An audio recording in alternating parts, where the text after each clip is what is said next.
चलिए आज की इस वीडियो में हम क्लास 10th का जो लाइट चैप्टर है इस चैप्टर की पूरी थ्योरी पढ़ने वाले हैं। इसके बाद जो नेक्स्ट वीडियो आएगी उसमें हम इस चैप्टर से रिलेटेड जितने भी न्यूमेरिकल्स हो सकते हैं उनको भी करें। ठीक है, देखिए आपके इस चैप्टर का नाम है light reflection and refraction.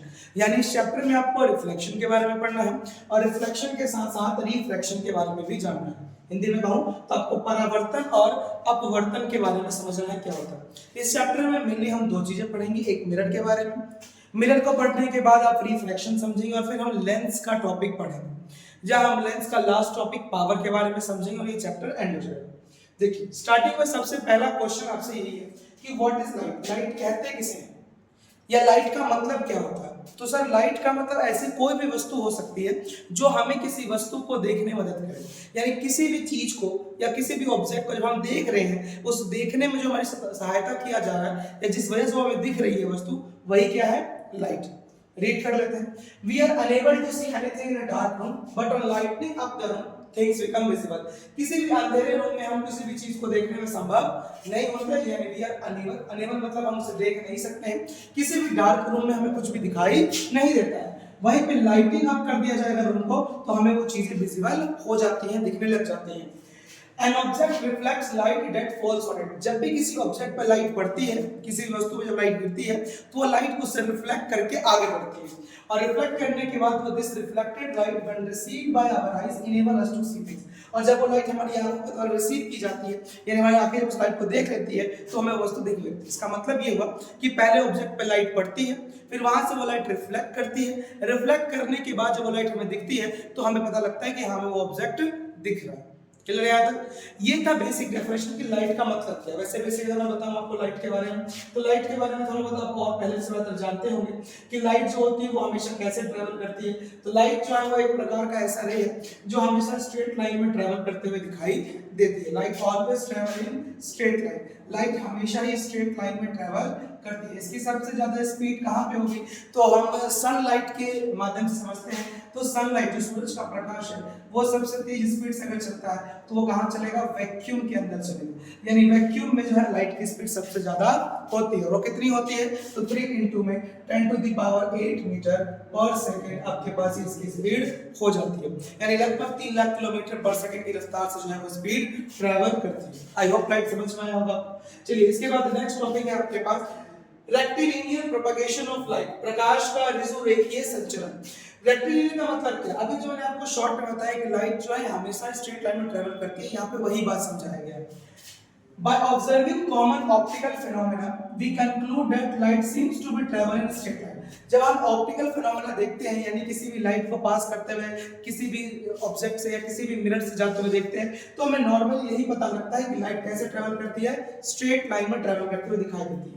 The fact that a small source of light casts a sharp shadow of an opaque object point to this straight line path of light usually indicated as a ray of light। इसका मतलब अगर मैं कहता हूँ कि light हमेशा sir straight ही travel करती है, कोई एग्जांपल दे दे तो ये कहता है कि अगर कोई ऑब्जेक्ट है, कोई ओपेक ऑब्जेक्ट है, उसमें जब लाइट आती है तो लाइट इस पार से उस पार नहीं जा पाती है, तो लाइट यहीं पर से बैक होने लगती है और यहाँ पे इस वस्तु की जो है नीचे हमें शैडो बनती हुई दिखाई देती है। ये शैडो इस बात का प्रतीक है, भाई शैडो बन रही है, इसका मतलब कि लाइट कैसे ट्रेवल कर रहा है, स्ट्रेट लाइन में कर रहा है। अगर स्ट्रेट नहीं होता तो लाइट यहाँ से यू टर्न लेके चली जानी चाहिए थी, लाइट यही रुक गई और जिसकी वजह से पीछे उस ओपेक ऑब्जेक्ट की यानी वो अपारदर्शी जो वस्तु था उसकी जो है हमें एक शैडो देखने को मिल रही है। वो इस बात का एविडेंस है कि लाइट हमेशा कैसे ट्रेवल करती है, स्ट्रेट लाइन में ट्रेवल करती है। इसके बाद नेक्स्ट है आपके पास reflection of light. Reflection of light का मतलब क्या होता है? अगर मैं बेसिक डेफिनेशन की बात करूं तो जब लाइट किसी सरफेस पे गिरती है और अगर वो सरफेस जो है वो पॉलिश्ड है तो पॉलिश होने से क्या होगा, लाइट जब सरफेस पे आएगी तो वहां से रिफ्लेक्ट बैक करेगी, यानी उस पे गिरने के बाद वहां से फिर उछल जाएगी, दूसरी तरफ बढ़ जाएगी। इसी फिनोमेना को रिफ्लेक्शन ऑफ लाइट कहते हैं। Reflection is simply light bouncing back. Light का बाउंस बैक करना ही क्या कहलाता है, रिफ्लेक्शन कहलाता है। Just like a tennis ball bounces back when you throw it against a wall. जैसे टेनिस की बॉल पर जब आप किसी दीवार पर फेंकते हो तो वहां से टकरा करके वो लौट करके आ जाती है, ऐसे ही जब किसी पॉलिश सरफेस पर लाइट गिरती है तो लाइट उस सरफेस टकरा करके लौट जाती है। यही क्या है, रिफ्लेक्शन ऑफ लाइट को दिखाता है। और ये नॉर्मली वो पॉली सरफेस क्या होगा, तो पॉली सरफेस से मिरर यानी कांच को देख सकते हैं, शीशे को देख सकते हैं, दर्पण कह सकते हैं, वहां पर भी ऐसा ही कुछ होता हुआ दिखाई देगा। अगर मैं इमेज की जरिए बात करूं तो इमेज कुछ इस प्रकार से दिखेगी, जहां पे जो लाइट आ रही है, ये जो लाइट आती हुई आपको दिखाई दे रही है, इस रे ऑफ लाइट को हम लोग इंसिडेंट रे या फिर आपतित किरण कहेंगे। क्या कहोगे, इंसिडेंट रे या फिर आपतित किरण। जब ये लाइट रिफ्लेक्ट होकर के जा रही है तो इस रिफ्लेक्टेड रे को क्या कहेंगे हम, रिफ्लेक्टेड रे, या इसे हम लोग परावर्तित किरण के नाम से जानेंगे। यानी ये रे जो है यहां से टकरा करके लौट रही है, ये रे जहां पे गिरी और जहां से टकरा करके लौटी, वो जो सरफेस था वो पॉलिश था। हमारे पास क्या है यहाँ पे, मिरर। तो जिस पॉइंट पे ये दोनों रेस मिल रहे हैं उसी पॉइंट पे अगर मैं एक 90 की लाइन बना दूं तो इस लाइन को हम लोग नॉर्मल या लंब कहेंगे। इस नॉर्मल और इस इंसिडेंट के साथ जो एंगल बनेगा, ये जो ब्लू एंगल बन रहा है, इस एंगल को हम लोग एंगल आई से दिखाएंगे और इसे एंगल ऑफ इंसिडेंस कहा जाएगा। जो रिफ्रैक्टेड रे के साथ एंगल बनेगा उसे एंगल ऑफ रिफ्लेक्शन या एंगल आर के नाम से बताया जाएगा। अब यहाँ पे लॉ ऑफ रिफ्लेक्शन लिखा हुआ है, इसके बाद नेक्स्ट टॉपिक में बताऊंगा। लॉ ऑफ रिफ्लेक्शन का पहला नियम ये है कि the angle of incidence is equal to the angle of reflection, यानी एंगल आई जो है वो एंगल आर के बराबर होता है। क्लियर यहां तक? यानी जब भी कोई लाइट किसी सरफेस पे गिरती है और बाउंस बैक करके चली जाती है, इसको ही क्या कहना है, रिफ्लेक्शन कहना है। रिफ्लेक्शन में जो रे आई है उसे इंसिडेंट कहेंगे, जो रिफ्लेक्ट होकर गई उसे रिफ्लेक्टेड कहेंगे। जब एक नॉर्मल को डाला जाता है सेम उसी पॉइंट पे तो पता लगा कि एंगल आई और एंगल आर आपस में क्या है, बराबर। क्लियर यहां तक? एंगल आई का मतलब इंसिडेंट रे के साथ बनने वाला एंगल, यानी इंसिडेंट रे और नॉर्मल के साथ बनने वाला एंगल, और एंगल आर का मतलब नॉर्मल और रिफ्लेक्टेड रे के साथ बनने वाला एंगल आपका एंगल ऑफ रिफ्लेक्शन कहलाता है। क्लियर यहां तक? चलिए इसके बाद नेक्स्ट टॉपिक की तरफ मूव करेंगे। अभी जो मैंने आपको रिफ्लेक्शन ऑफ लाइट पढ़ाया, अभी रिफ्लेक्शन ऑफ लाइट के बारे में और डिटेल में हम आगे देखेंगे। इसमें थोड़ा सा पेजेस हो गए, मैं पहले आपको वही समझा देता हूं। तो रिफ्लेक्शन ऑफ लाइट में, लॉ ऑफ रिफ्लेक्शन में पहला तो यही था कि भाई एंगल ऑफ इंसिडेंस जो होता है वो एंगल ऑफ रिफ्लेक्शन के बराबर होता है। और सेकंड जो एक नियम और है यहां पर वो ये है कि the incident ray, the normal to the mirror and the point of incident and the reflected ray all lie in the same plane. यानी जो इंसिडेंट रे था, जो नॉर्मल था, जो और रिफ्लेक्टेड रे था, ये सभी एक ही पॉइंट पर, एक ही प्लेन पर लाई करनी चाहिए। यानी जो आपको ये प्लेन सरफेस था जहां आपने देखा इंसिडेंट रे आई, रिफ्लेक्ट होके गई तो रिफ्लेक्टेड रे आई तो नॉर्मल, तो ये तीनों जो है वो इसी प्लेन पर होने चाहिए। ये इधर उधर कहीं और नहीं होंगे, एक ही प्लेन पर लाई करेंगे। इन्हीं दोनों को हम लोग लॉज ऑफ रिफ्लेक्शन भी कहते हैं। पहला लॉ ऑफ रिफ्लेक्शन क्या है कि एंगल आई और angle R, angle of incidence और एंगल ऑफ रिफ्लेक्शन बराबर होंगे। दूसरा कि ये तीनों रेस एक ही सरफेस पे लाई या सेम प्लेन पे लाई करेंगे। चलिए अब इसके बाद हमें मिरर के बारे में बेसिक बात करनी है। तो मिरर में हमारे पास सबसे फर्स्ट जो टाइप ऑफ मिरर है that is plane mirror. Plane mirror के अंदर क्या क्या खूबी होती है वो पहले समझते हैं। प्लेन मिरर का मतलब क्या, जो आपके घरों में मिरर है वो प्लेन ही मिरर होता है जिसमें अपना चेहरा देखते हैं। उस प्लेन मिरर के अंदर सबसे पहला गुण क्या होता है कि जो इमेज होता है वो वर्चुअल और इरेक्ट बनता है। इसको अब याद रखने के लिए बस इमेज होता कितने प्रकार का, सर आपने कह दिया वर्चुअल, वर्चुअल से हम क्या समझे, तो भैया इमेज दो प्रकार की होती है, एक होता है रियल इमेज और एक होता है वर्चुअल इमेज। एक तो रियल का मतलब ये है कि वो इमेज जो है वो स्क्रीन पर ऑब्टेन हो सकती है, यानी आप उसे स्क्रीन के ऊपर ऑब्टेन कर सकते हो। लेकिन वहीं पर जो आपके पास वर्चुअल इमेज होती है उसे हम स्क्रीन के ऊपर ऑब्टेन नहीं कर सकते हैं, यानी इसे स्क्रीन पे बनाया नहीं जा सकता।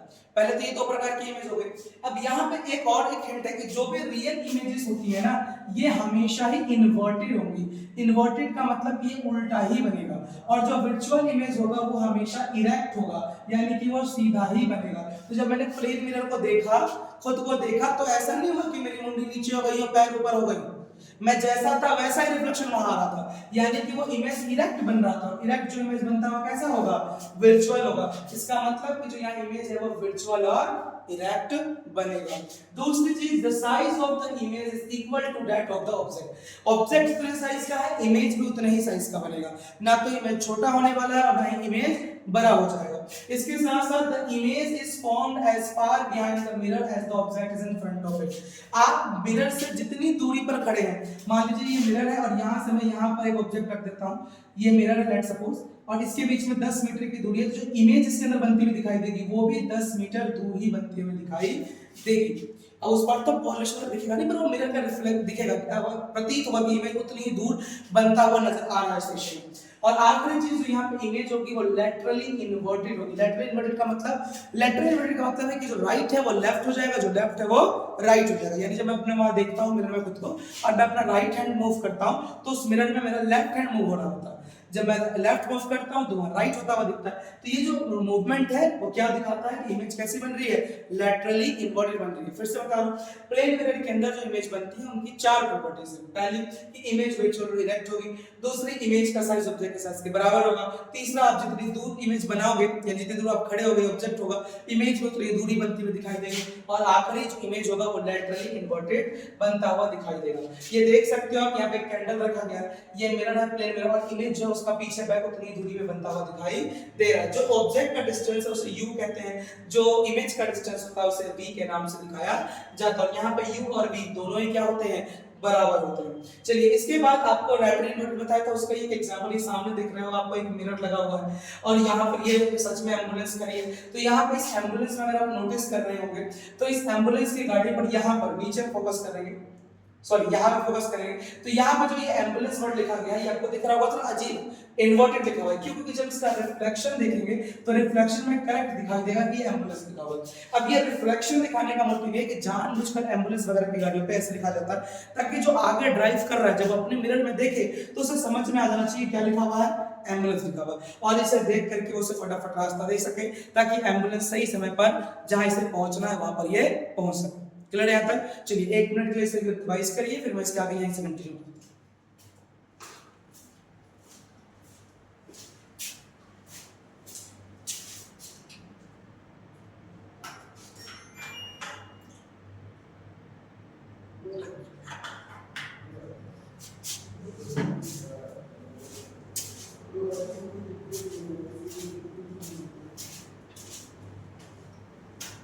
चलिए इसके आगे बढ़ते हैं। ये तो हो गया प्लेन मिरर की बात है, फिर मैंने आपको लॉज ऑफ रिफ्लेक्शन में बता दिया।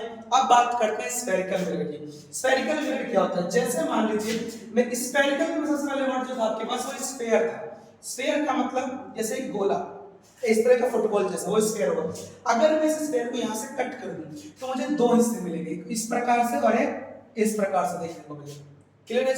अब इसके अंदर अगर मान लो मैं इसको देखूं तो इसमें अगर मैं एक तरफ पॉलिश कर दूं, यानी एक तरफ पेंट कर दूं सॉरी, और एक तरफ से पॉलिश कर दूं, तो मान लो इसको मैंने अंदर से ये पेंट कर दिया और बाहर से पॉलिश हुआ, और इसमें क्या किया मैंने बाहर से इसको पेंट कर दिया और अंदर से पॉलिश कर दिया, तो मेरे पास दो मिरर आ गए। एक वो जिसमें रिफ्लेक्शन अंदर की तरफ होगा जैसे इसमें, और एक वो जिसमें बाहर की तरफ से होगा।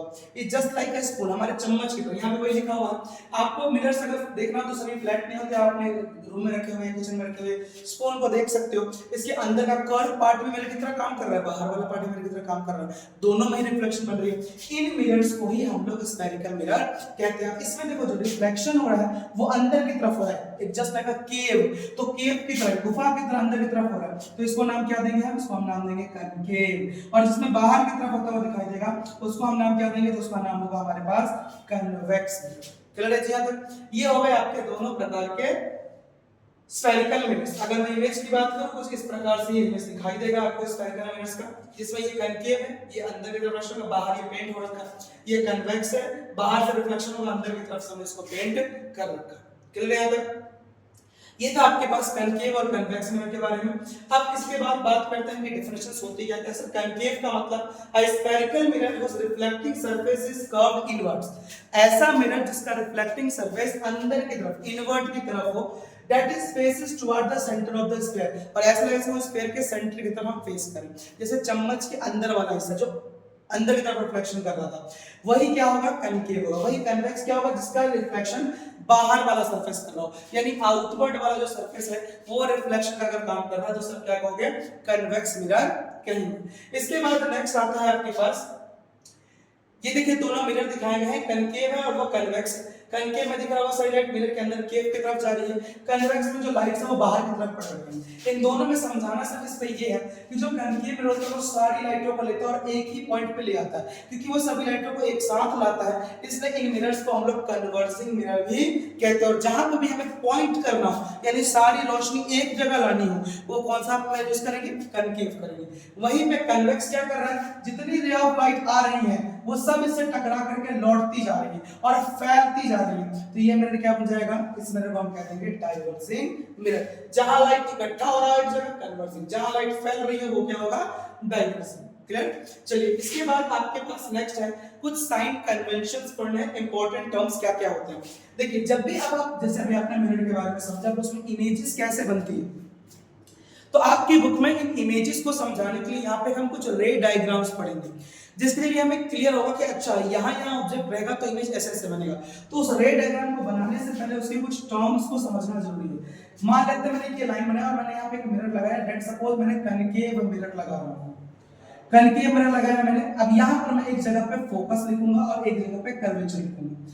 सबसे पहली चीज, ये जो मैंने लाइन बनाई है ना, इस लाइन को हम लोग प्रिंसिपल एक्सिस कहते हैं। क्या कहोगे, प्रिंसिपल एक्सिस या मुख्य अक्ष कहा जाएगा, ठीक है। वहीं पर जहां पर इस लाइन या इस मिरर में मिला, इस पॉइंट को हम सेंटर ऑफ दिस कनकेव कहेंगे, यानी इसे हम पोल के नाम से, पी से दिखाएंगे और पोल कहेंगे।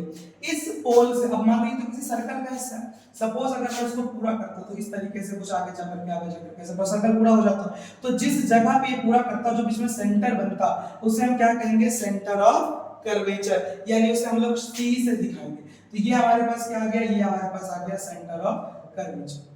सी का मतलब यहाँ पे क्या होगा आपके पास, centre of curvature. Centre of curvature के बाद अगर मैं बात करूं तो यहां पर आपके पास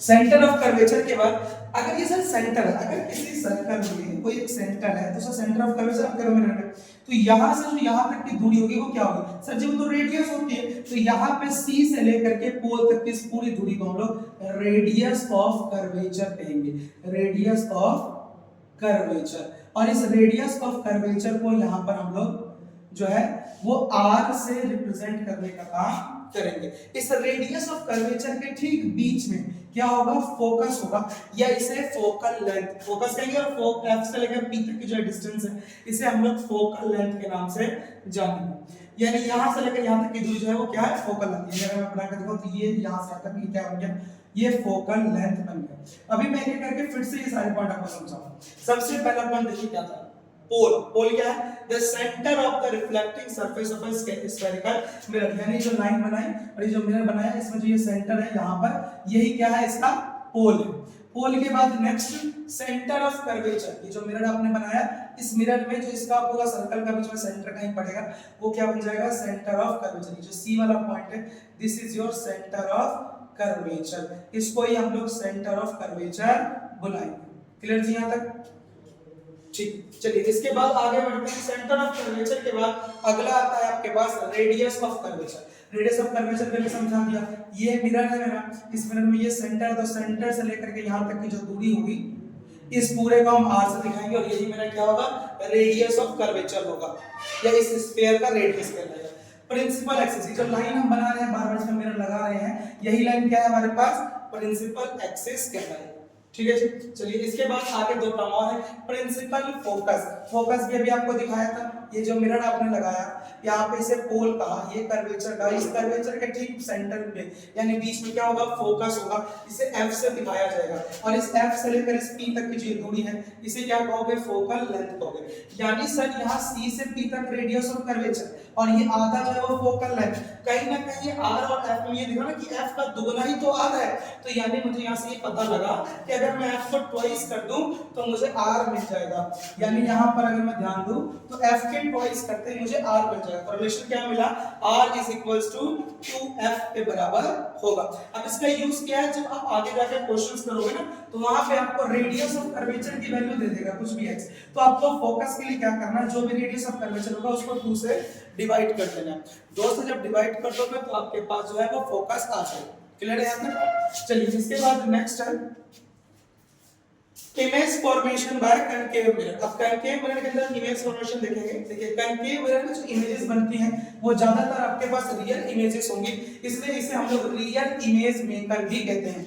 depending on where you stand the image changes drastically, हम जहां पर डिपेंड कर रहे हैं उसके हिसाब से यह इमेज की साइज वगैरह भी चेंज होता जाएगा। अब यहाँ पे आपको एक एक करके यही डायग्राम्स वगैरह सीखने हैं, पर उससे पहले कुछ रूल्स की बात कर लेते हैं। सबसे पहला रूल क्या कहता है, the intersection of at least to reflected raise give the position of the image of the point object, any two of the following rays can be considered for locating the image। यानी सीधे शब्दों में अगर स्पष्ट करूं तो किसी भी इमेज को बनाने के लिए, मैं भी आगे इमेज बनाऊंगा तो मैं बहुत सारी रे ऑफ लाइट डालूंगा, तो मुझे कम से कम 2 रे ऑफ लाइट की जरूरत पड़ेगी, और जहां पर भी वो रे ऑफ लाइट आपस में मिलेंगे इमेज हमेशा वहीं पर बनेगी। और इमेज का डिस्टेंस वगैरह कैसे निकालेंगे, तो भैया देखो आपका ये मिरर है, ये ऑब्जेक्ट हमेशा इसके ऊपर ही रहता है, ठीक है। अब जब आप रे ऑफ लाइट डाल रहे हो, बार बार अलग अलग टाइप के रे ऑफ लाइट डाल रहे हो, तो उसमें आपका रे ऑफ लाइट जहां पर मिले और इस प्रिंसिपल एक्सिस में जितनी दूरी है वही आप मान लें कि इमेज का साइज हो जाएगा। अभी मैं आगे आपको और दिखाऊंगा। इसके बाद आपके पास नेक्स्ट रूल जो है वो कुछ इस प्रकार से है, ये कनकेव का वो कन्वेक्स का, ये कहता है जब भी लाइट को पैरेलल डाला जाएगा तो वो लाइट हमेशा कहां से होकर जाएगी, फोकस से होकर के जाएगी। और सेम इसका उल्टा, इसमें भी वही कह रहा है, बस दिखने का तरीका अलग अलग है। यहाँ पे देख सकते हैं ये लाइट मैंने पैरेलल डाली, किसके पैरेलल, इस प्रिंसिपल एक्सिस के, ये लाइट जो यहां से टकरा करके इस फोकस से होकर के से होकर के चली जाएगी। सेम यहां पे आपने पैरेलल डाली, अब इसके पीछे फोकस है, तो यहां से जो बैक ऐसे लाइन बनेगी वहां से होकर के ये जाता हुआ हमें दिखाई देगा। यानी पैरेलल डालोगे फोकस से जाएगा, पैरेलल डालोगे फोकस से जाएगा। सेम इसका उल्टा अगला नियम कहता है कि अगर उल्टा किया, फोकस से डाला पैरेलल जाएगा, फोकस से डाल रहे हो पैरेलल चला जाएगा, ठीक है। इसके बाद तीसरा नियम आपके पास आता है, वो कहता है, अभी तक तो आपने 2 नियम मेन पढ़े कि पैरेलल डाली तो फोकस से गया, फोकस से डाला तो पैरेलल गया। तीसरा कहता है सर कर्वेचर का यूज करें, तो जिस पर आई थी रे वहीं से वापस लौट जाएगी, जैसे आई थी वैसे ही लौट जाएगी, जैसे आई थी वैसे ही कर्वेचर से लौट जाएगी। और आखिरी नियम, अगर मैं लाइट को पोल पर डाल दूं तो जितने एंगल से लाइट आई है उतने एंगल से रिफ्लेक्ट करके दोनों ही केसेस में चली जाएगी। क्लियर है जी? यहां तक ये थे आपके पास रूल्स। अब जो भी आप इमेजेस देखोगे उस इमेजेस की ये टोटल 6 केसेस आपको देखने हैं।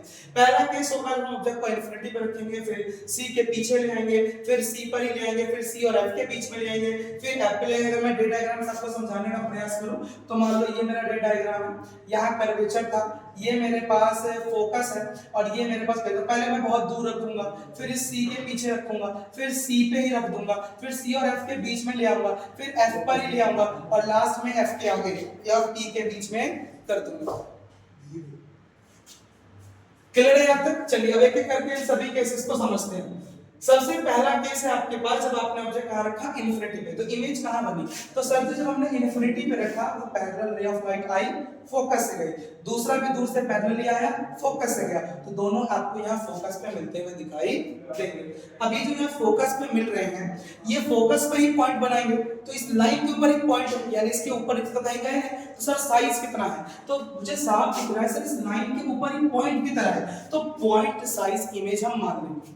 दूसरा केस, ऑब्जेक्ट को उठा करके सी से पहले रख दो, पैरेलल लाइट डाली, फोकस से गई, कर्वेचर डाला, कर्वेचर लौट गया, दोनों यहाँ पे मिलता हुआ दिखाई दे रहा है। जिस जगह पे मिल रहा है वहां से मैंने एक एरो डाला, तो पता लगा सर इमेज ऑब्जेक्ट तो इतना बड़ा, इमेज उससे भी छोटा बन रहा है, यानी डिमिनिश्ड साइज का हो। देख सकते हो इतना बड़ा ऑब्जेक्ट, इमेज इतना ही हो गया, ऑब्जेक्ट इतना बड़ा और इमेज इतना सा, तो यानी छोटा बन रहा है।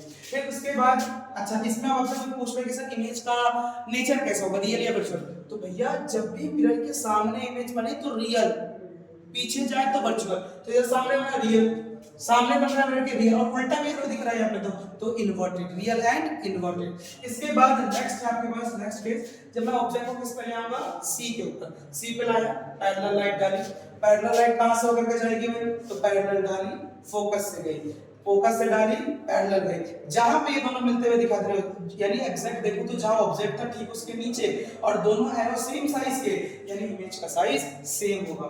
फिर अगले केस में सी के आगे ले आया ऑब्जेक्ट को, पैरेलल डाली, फोकस से गई, कर्वेचर से डाला, कर्वेचर से ही लौट गई, इमेज कहीं दूर, ऑब्जेक्ट इतना ही था, इस बार इमेज का साइज बढ़ गया, यानी पहले पॉइंट साइज, फिर इमेज जो था वो छोटा बना, फिर सेम साइज का बना, अब इमेज बड़ा हो गया, एनलार्ज हो गया। इसके बाद नेक्स्ट 2 केसेस लास्ट, इस केस में हमने ऑब्जेक्ट को फोकस पे रख दिया, पैरेलल लाइट डाली, फोकस से गया, कर्वेचर डाली, कर्वेचर से लौट गया, यहाँ पे दोनों कहीं मिल ही नहीं रहे, तो इसका मतलब है कि इमेज कहीं जाकर बनेगी तो बनेगी, वरना हमें नहीं पता इमेज बनेगी नहीं बनेगी। फिर हमने ऑब्जेक्ट उठा करके एफ और टी के बीच में ले आए, पहले यहाँ पे क्या किया, पहले पोल्स डाली, पोल्स डाली। अब यहाँ पे एक बहुत इंपॉर्टेंट सवाल, कभी कभी कुछ कहते हैं कि सर हर बार आप पैरेलल डाल दें, यहाँ पे पैरेलल डाल देते हैं।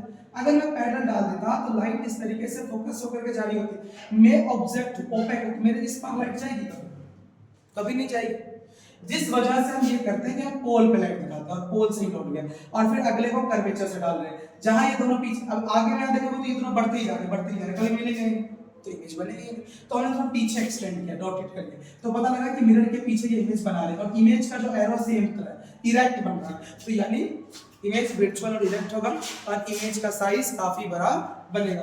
आज के लिए यहीं तक रोकते हैं, अगली वीडियो में मैं आपको कन्वेक्स मिरर के बारे में और उससे रिलेटेड कुछ डायग्राम्स बताऊंगा।